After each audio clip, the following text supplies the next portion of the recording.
గతేడాది అక్టోబర్ 7న ఇజ్రాయెల్పై జరిగిన దాడికి కీలక సూత్రధారి అయిన హమాస్ మిలిటెంట్ గ్రూప్ అధినేత యహ్యా సిన్వార్ మృతిపై ఇజ్రాయెల్ ప్రధాని నెతన్యాహు కీలక వ్యాఖ్యలు చేశారు.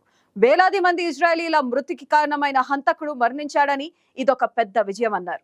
ఇప్పటికైనా హమాస్ ఉగ్రవాదులు ఆయుధాలను వదిలేసి బందీలను విడిచిపెట్టేస్తే యుద్ధాన్ని ముగిచ్చేస్తామని ప్రకటించారు. అంతేకాక హమాస్ ఉగ్రవాదులు కూడా బయటకు వచ్చి జీవించే అవకాశం కూడా కల్పిస్తామన్నారు. అయితే హమాస్ మాత్రం యుద్ధాన్ని ముగిస్తేనే బందీలను విడుదల చేస్తామని చెబుతుంది. దీంతో ఈ యుద్ధాన్ని త్వరగా ముగించేందుకు పలు దేశాలు మరోసారి శాంతి చర్చలు జరిపేందుకు సిద్ధమవుతున్నాయి.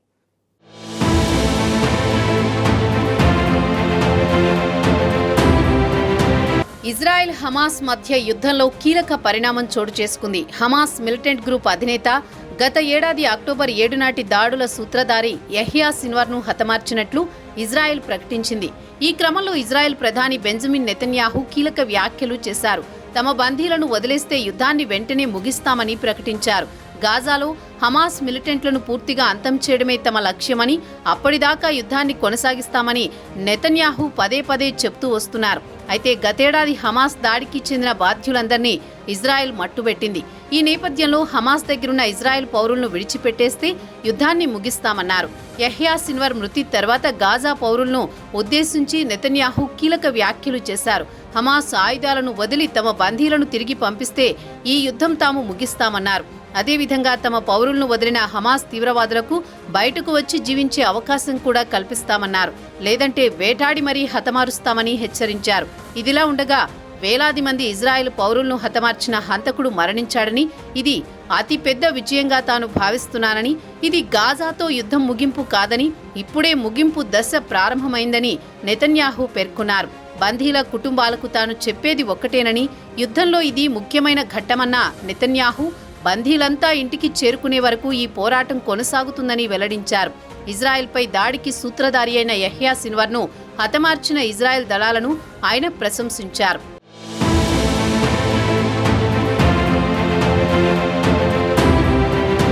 ఇజ్రాయెల్ చేసిన దాడుల్లో తమ అధినేత యహ్యా సిన్వార్ మృతి చెందినట్లు హమాస్ ధృవీకరించింది.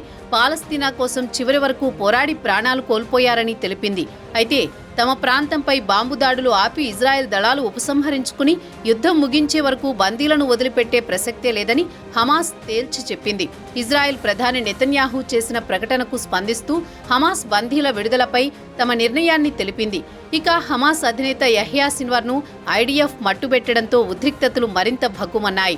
ఈ తరుణంలో ఇప్పుడు ఇజ్రాయెల్ సైన్యం యహ్యా సిన్వార్ సోదరుడిపై దృష్టి పెట్టింది.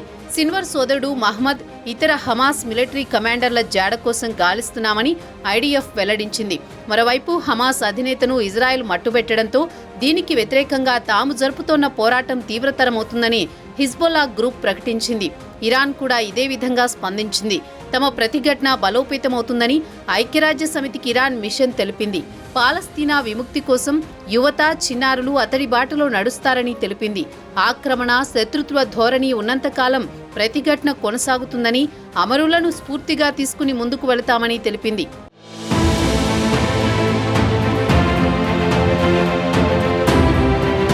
ఇక యహ్యా సిన్వార్ మృతిపై అమెరికా ఉపాధ్యక్షురాలు కమలా హ్యారిస్ స్పందించారు.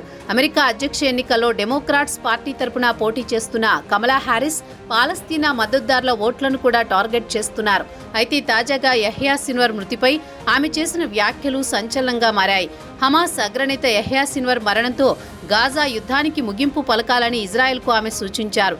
సిన్వార్ మృతితో అక్టోబర్ 7, 2023న హమాస్ చేసిన దాడికి ప్రతీకారం తీర్చుకున్నట్లు అయిందని, న్యాయం జరిగిందని, ఇక హమాస్ చెరలో ఉన్న బందీలు కూడా దాదాపు విడుదల కావడంతో యుద్ధం ముగిసిపోవాలని, గాజాలోని పాలస్తీనా వాసుల బాధలు కూడా ఇంతటితో అంతం కావాలని కోరుకుంటున్నట్లు ఆమె తెలిపారు.